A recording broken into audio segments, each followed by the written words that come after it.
Olá, queridos irmãos e irmãs, estamos continuando nos nossos podcasts acerca das tentações. Hoje vamos dar continuidade ao que nós estamos chamando da psicologia da tentação.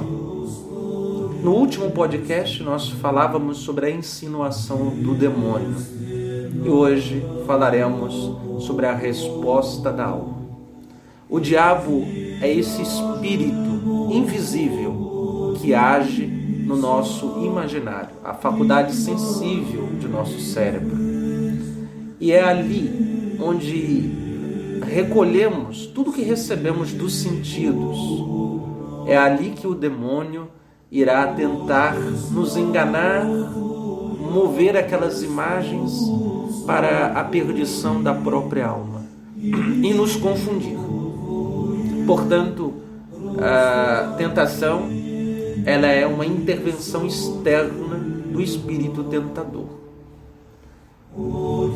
Porém, o diabo, mesmo que venha com muitas propostas e intervenções, não será capaz de forçar a alma a pecar. Aqui entra o mistério da liberdade humana. O pecado é um ato livre da nossa vontade e do nosso conhecimento. Por isso, hoje vamos tentar perceber o quanto que é importante termos uma atenção acerca desta sutilidade de um espírito que é sorrateiro como as serpentes. Não é à toa que o livro do Gênesis representa simbolicamente o demônio como uma serpente. A serpente é aquele animal que age sorrateiramente, se esconde entre as folhagens e de repente dá o golpe mortífero. Temos de ser sóbrios e vigilantes, como alertou o apóstolo São Pedro, porque o demônio rodeia-nos como um leão a rugir, procurando a quem devorar. Temos de ter essa vigilância, pois o demônio, durante o nosso dia, está com muitas táticas para tentar perder as nossas almas. Não há um dia que passamos sem uma tentação. O demônio nos tenta todos os dias. E por isto, no Pai Nosso, lá no final, quando pedimos a Deus que Ele nos livre do mal, nós também pedimos: não deixeis cair em tentação. Que Deus nos livre das tentações. E Deus poderá nos livrar. Há um meio que Deus pode nos livrar da tentação, que é a intervenção de nossos anjos da guarda. Os nossos anjos foram instituídos por Deus não apenas para proteger-nos de acidentes, no sentido físico, mas antes de tudo, foi-nos dado os anjos para guardar as nossas almas do pecado, de levar-nos com segurança para a vida eterna. Podemos licitamente pedir aos nossos anjos que nos livre destas tentações que movem misteriosamente o nosso imaginário. Podemos pedir aos nossos santos anjos da guarda que nos ajude, pois somos fracos. Eu não tenho dúvida que, se nós o fizermos, prontamente a nossa imaginação irá mover-se para as coisas mais sublimes e elevadas. Mas devemos estimular a devoção aos anjos da guarda. Não adianta rezar, pedir ao santo anjo sem fé. Não adianta ter uma distância aos nossos anjos, pois quanto mais intimidade tivermos com os anjos da guarda, mais prontamente perceberemos a sua ação dentro de nós. Então, hoje vamos falar desta resposta da alma. Qual é a resposta? Qual é a tua resposta diante das sugestões do demônio a nós? Antes de tudo, devemos perceber qual é o campo que o demônio vai utilizar para iniciar a guerra contra nós. O campo é a nossa própria alma e o nosso imaginário. O imaginário é esta faculdade sensível do nosso cérebro que retém tudo aquilo que os sentidos contemplam em meio à nossa vida, em meio ao mundo. Por isso nós vamos guardando ao longo de nossos anos de vida coisas boas e coisas ruins.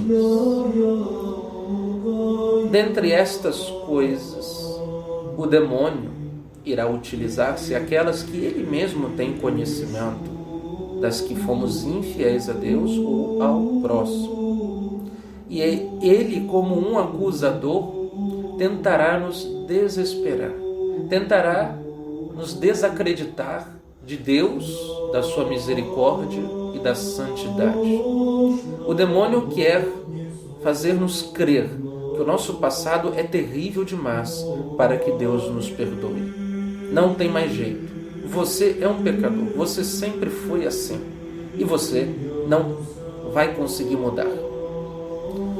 A fé nos propõe algo muito pelo contrário. A fé é um auxílio divino dado por Deus aos homens, a fim de que os homens, fortalecidos pela graça, consigam penetrar nesta nova felicidade, a felicidade do Espírito, esta felicidade divina, e abandonarem definitivamente o comércio carnal.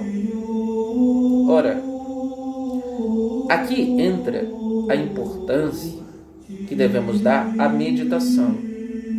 Por que meditação? A meditação também são aquelas coisas que os nossos sentidos contemplam. Vivemos em um mundo muito paganizado e, além de ser um mundo pagão, em um cristianismo diluído numa crise de fé. Esta crise de fé levou por alguns anos a igreja mesmo, às vezes muitos dos seus ministros, sacerdotes, a não ensinarem aquelas coisas que a santa doutrina nos coloca e também a não explicitarem a santidade na vida do Cristo e nem na dos santos. Então existe um grande desconhecimento e ignorância acerca deste tema, que é a santidade. Por outro lado, percebemos que o demônio, na modernidade, levantou grandes engenharias para que os nossos apegos ao mundo aumentassem cada vez mais. Não podemos ter ideia do domínio que o demônio tem sobre as nossas almas por meio da matéria. Nós não podemos nem comparar com a Roma pagã, onde a Roma pagã havia um grande nível de depravação, perdição, consumo do dinheiro, mas os instrumentos que o demônio produziu nos tempos modernos são destruidores para a alma mesmo. Por exemplo, a velocidade de uma televisão, de uma internet, das músicas. E dentro disso tudo entra no nosso imaginário o desejo das coisas temporais. Portanto, cresce assustadoramente os vícios carnais. Cresce assustadoramente a concupiscência dos olhos, tanto a inveja quanto a avareza, o desejo de possuir coisas. E assim percebemos que o demônio vai distraindo a alma, que não percebe que o tempo está se esgotando e a sua salvação também. Uma alma do purgatório daria tudo para viver uma semana de vida, ou até um dia, para que pudesse adquirir méritos e reparar os danos que os seus pecados foram capazes de fazer a si mesmo, ao próximo e a Deus. e agora no purgatório consegue perceber o grau de sua malícia.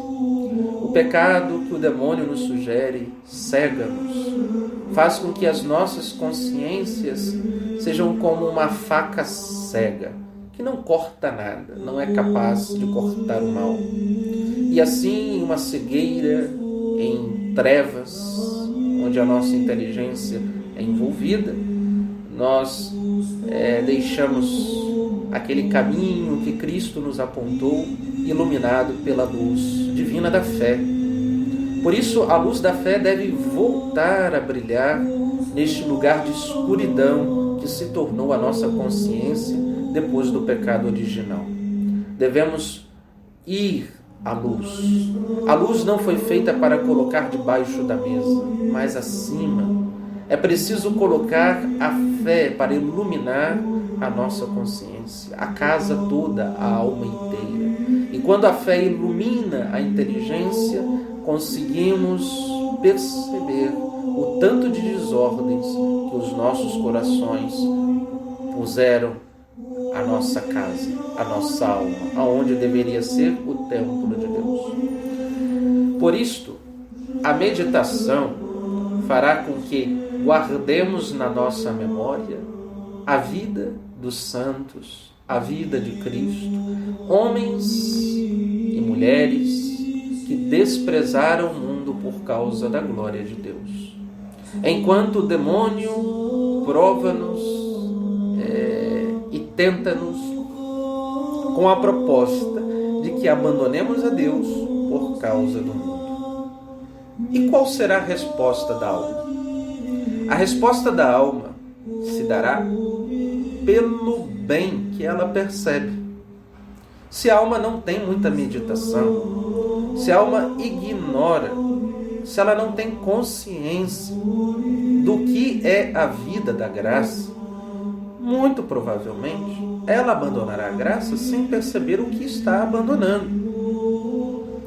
Da mesma maneira que nós podemos abandonar uma sacola velha, porém cheia de diamantes, por não estarmos vendo o que contém aquela pobre sacola. Se soubéssemos que dentro de uma sacola, jogada no meio do caminho, estava cheio de diamantes, imediatamente faríamos tudo para levar conosco. Assim, tantas almas perdem o estado de graça, que são mais que diamantes e ouro, por não saberem o que se trata da graça de Deus. Como então descobrir a graça? Existe uma maneira de fazê-lo.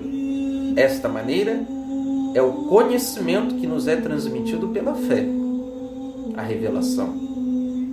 Então devemos ter como fonte de conhecimento as Sagradas Escrituras. Então devemos percorrer os Evangelhos. E todas as vezes que Nosso Senhor fala da vida eterna, quando Nosso Senhor fala-nos dos sacramentos, o batismo, a Eucaristia, quando Ele perdoa os pecados, ali o Cristo está a nos falar da ação da graça.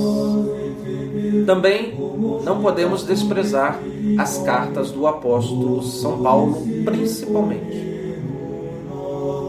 Nas cartas de Paulo, perceberemos o verdadeiro tratado da graça. Depois das Escrituras, devemos ter um conhecimento sólido do catecismo da Igreja Católica, aquilo que a doutrina nos ensina acerca desta operação misteriosa da graça na alma humana.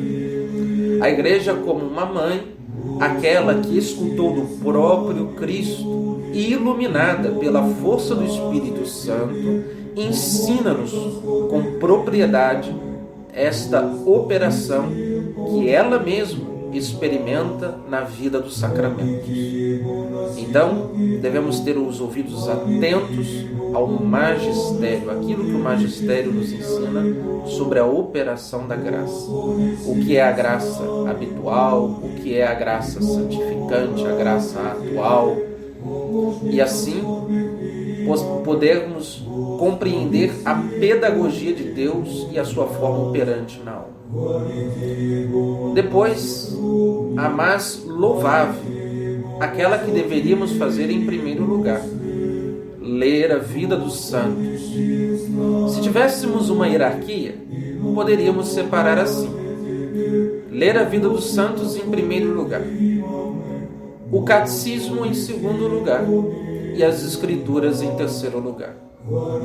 Os santos nos ensinarão na prática como esta vida da graça opera e atua.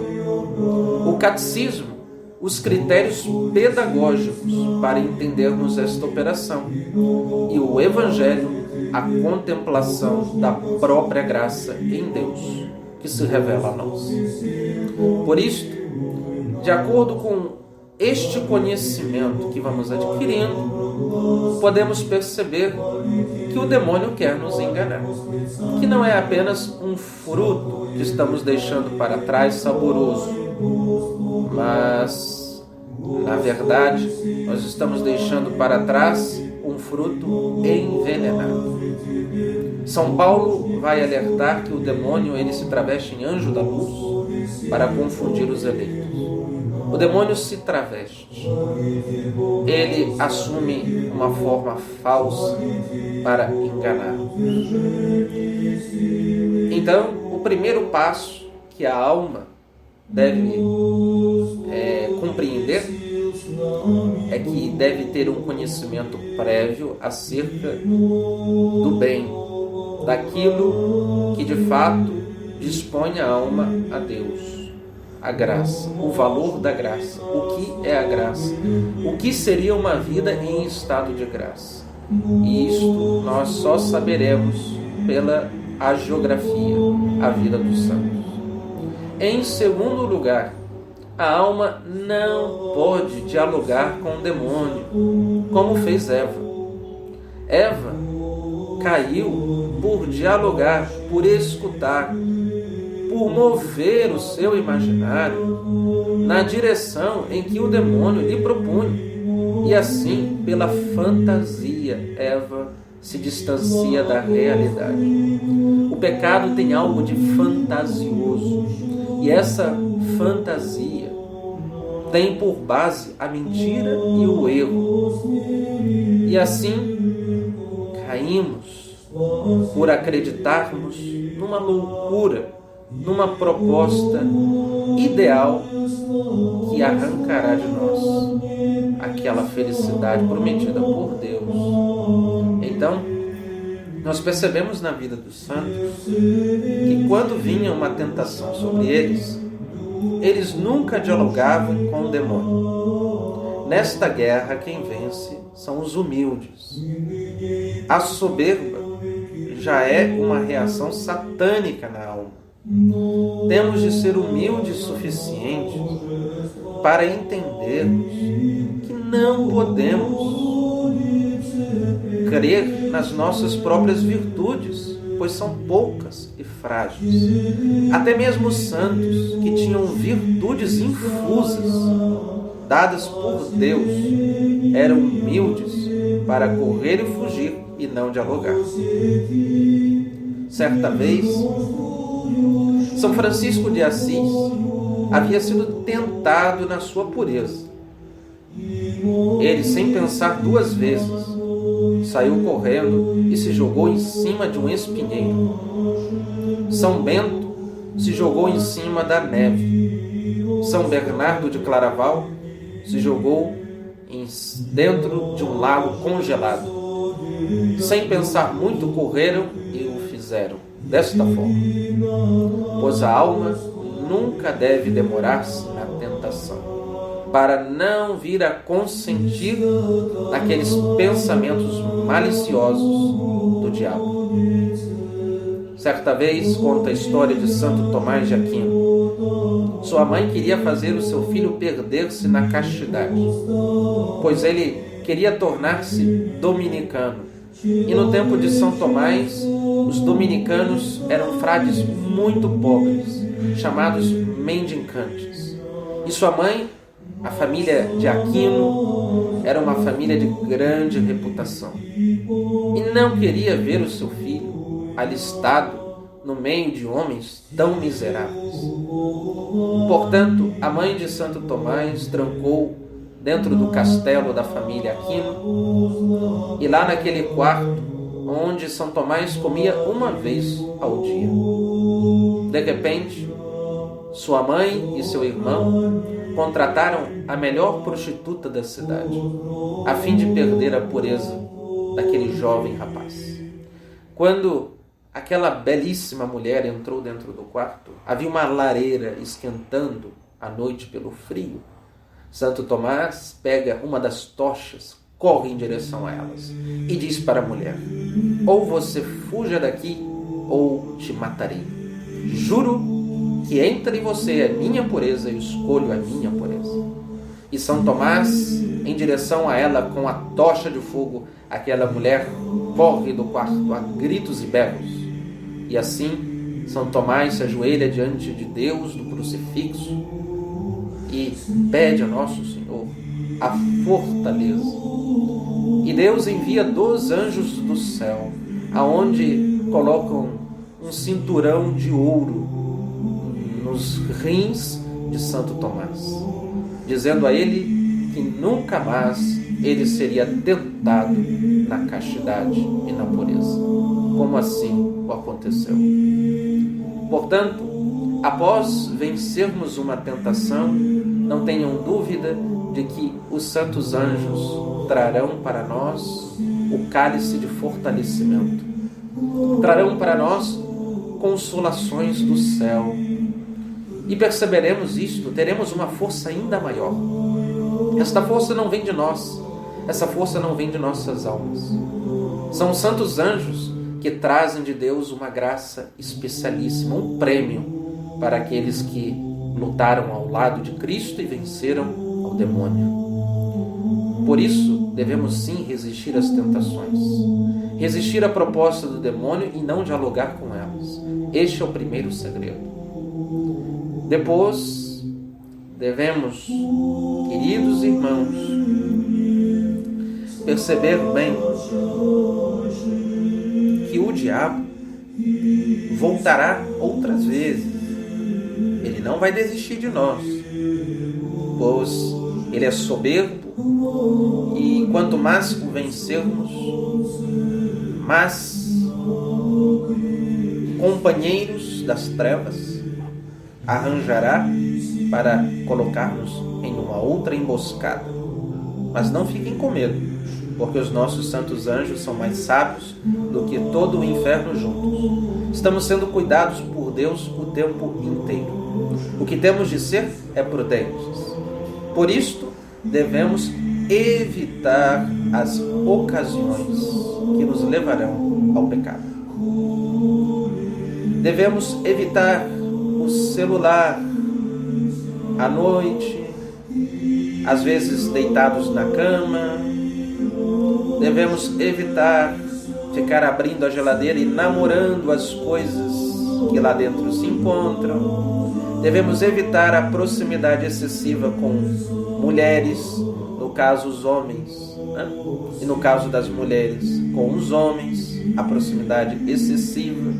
Os namorados nunca ficarem sozinhos com a sua namorada, evitarem beijos, abraços, carícias.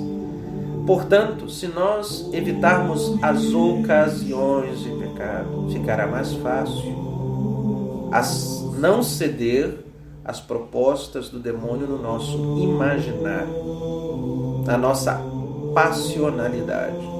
O demônio está instigando a nossa animalidade, pois ele quer que nós percamos a vida espiritual, aquilo que nos assemelha ao que ele era, aos anjos bem-aventurados.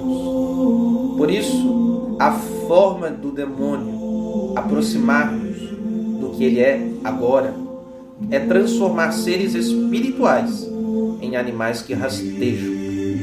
A tradição da igreja, inclusive, colocou nas catedrais, na pintura da arte sacra, inclusive o demônio com chifres e rabo, indicando a operação satânica sobre a natureza humana.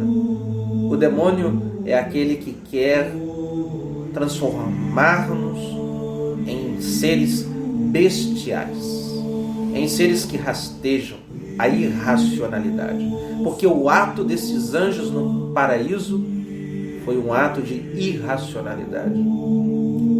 Foi um ato em que a razão negou a verdade que viam com sua própria inteligência. E é isto que o demônio quer fazer com almas que estão metidas em um corpo em que a verdade precisa, depois do pecado original, de um esforço ascético para buscá-lo.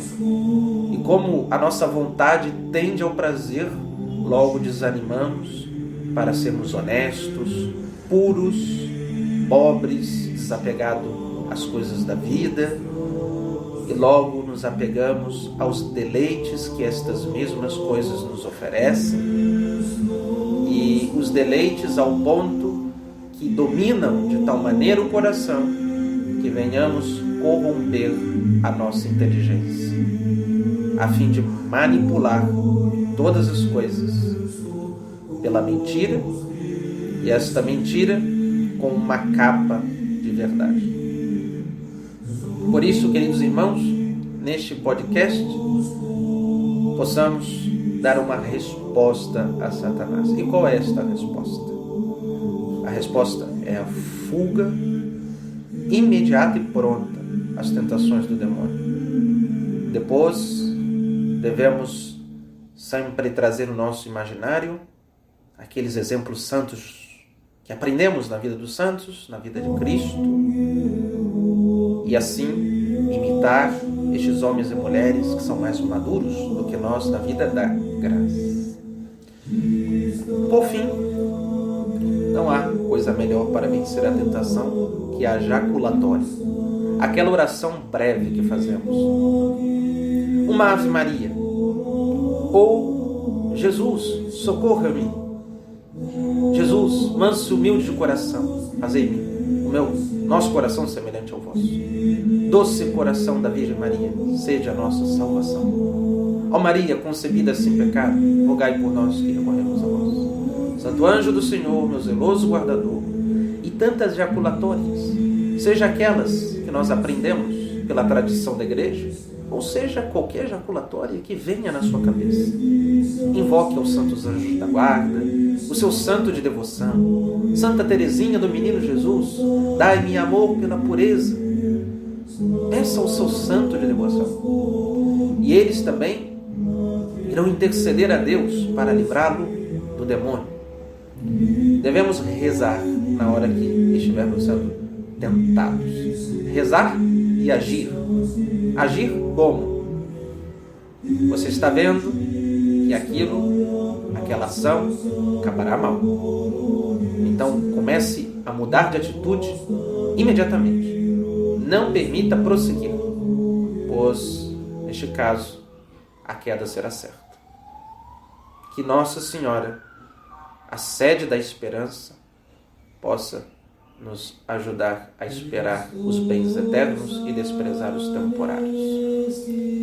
Que vençamos as tentações pela fuga e pela oração, e que a resposta da alma ao demônio seja aquela mesma que São Miguel Arcanjo deu no paraíso.